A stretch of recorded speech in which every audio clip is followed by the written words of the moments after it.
Christmas is a time to reminisce, and living now in Nepal, a country that has changed profoundly since the end of its monarchy, I often find my thoughts drifting back to my own childhood in Britain. One of my strongest memories is Christmas Day itself, when families would carefully time their meal so that nothing clashed with the Queen's speech. We all sat down respectfully to listen. Many households still do the same, except that now, of course, it is the King who is speaking. It seems only fitting, then, that the British monarchy should hold a special place in the hearts of dog lovers. Royal affection for dogs has been constant and very, very genuine. Queen Victoria adored her dogs, as several famous paintings by Sir Edwin Landseer show, as do many photographs. She had many dogs and of varying breeds, greyhounds being among Prince Albert's favourites. Their daughter-in-law, Queen Alexandra, went on to play a hugely important role in the dog world, becoming an ambassador for several breeds, especially Borzois, Basset hounds, and Japanese Spaniels. Her husband, King Edward VII, was equally devoted.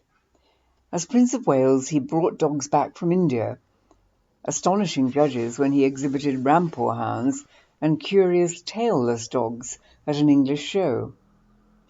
As king, he even attempted to introduce the Tibetan Mastiff to Britain, though it was one of his Siberian dogs that found greater approval. Importantly, King Edward also played a decisive role in ending the practice of ear cropping in Britain. As patron of the Kennel Club, his opposition was clear, and once expressed, the practice quickly disappeared. But for many of us, it is the late Queen Elizabeth II and her dogs who remain most vividly in our memories. It all began in 1933 with a photograph of a young Princess Elizabeth carefully leading her first corgi, Dookie, down the steps at Glamis Station. Dookie became a much-loved family companion, though he did have an unfortunate habit of nipping heels, which meant he had to be discreetly removed during palace banquets. More dogs followed: Jane, another corgi, several Labradors, and Choo-Choo, a Shih Tzu much loved by the Queen Mother, despite his fondness for nibbling the flowers from her lapel, often leaving her with little more than bare stalks.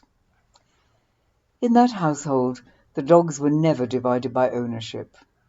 As Princess Elizabeth herself said, "They all belong to all of us." There were chewed chair legs, rabbit chases in the gardens, and the occasional unnerving vigil beneath a budgerigar's cage.